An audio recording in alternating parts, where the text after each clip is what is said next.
City India news Telugu.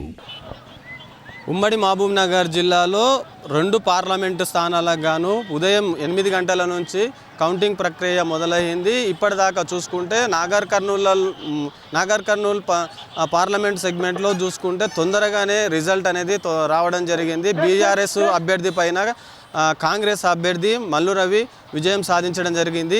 ఇక్కడ మహబూబ్ నగర్ జిల్లాకి సంబంధించి అంటే రేవంత్ రెడ్డి సొంత జిల్లా అయినటువంటి మహబూబ్ నగర్ జిల్లాలో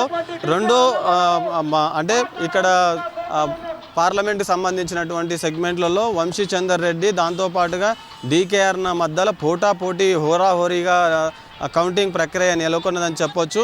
అంటే చివరకు ఈ 5:30 సమయంలో పూర్తి పోస్టల్ బ్యాలెట్లు లెక్కించడం తర్వాత విజయం అనేది వరించిందని చెప్పొచ్చు.